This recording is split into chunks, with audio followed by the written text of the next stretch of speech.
Anafungua Kongamano La Ugatuzi mwaka huu hii leo kuadhimisha miaka 10 ya serikali za ugatuzi. Sherehe za mwaka huu zinaandaliwa katika uga wa Eldoret, Kaunti ya Uasin, Gishu. Naibu Rais Rigathi, Kinara wa Upinzani Raila, Odinga na Waziri wa Kitambo wa Uingereza Blair ni miongoni mwa wageni mashuhuri ambao wanatarajiwa kuhutubia kongamano hilo, na katika siku ya tatu tupate taarifa hiyo. So enthusiastic about the Kenyan prospects and the Kenyan investment climate.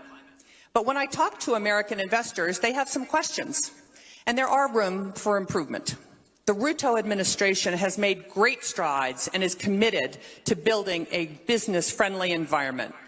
But if it is to accomplish the goal, the government's going to have to address a few issues. And the first is taxes.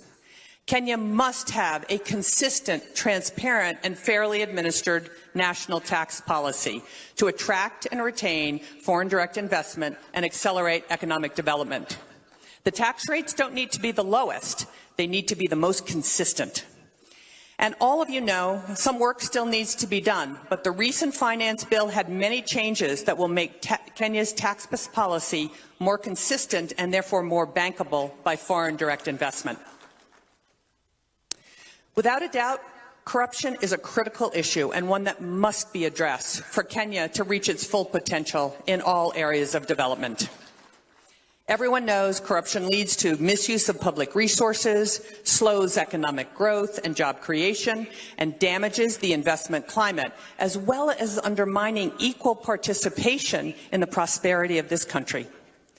However, while corruption does remain a challenge in Kenya, as in other developing markets, third-party measures of corruption indicate positive trends and some progress in recent years. According to the United States Millennium Challenge Corporation's country scorecard for 2023, Kenya's score for control of corruption was 0.28, representing its third passing score in a row and its highest score to date. But to put this number in perspective, Kenya's 0.28 was superior to India's 0.18 and Vietnam's 0.19. And what I can tell you is Americans don't give it a second thought to invest in India. In addition, President Ruto has cracked down on corruption, calling out government agencies that engage in unscrupulous practices and firing government officials involved. Now, I also get a lot of questions about Kenya's debt. Kenya, like many developing countries, is burdened with high debt, limiting its ability to fund public services and infrastructure in line with its ambitions.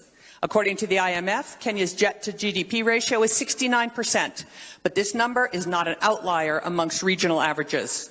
For comparison, Malaysia's debt to GDP stood at 69% in 2021, while India's ratio was 83% in 2022. Another area I get a ton of questions on is cargo clearance. Now, despite improving logistics, the delivered cost of a container to Kenya remains significantly higher than the container shipments landing in Europe or Asia. So there is room for improvement on cost. Huyu ni balozi wa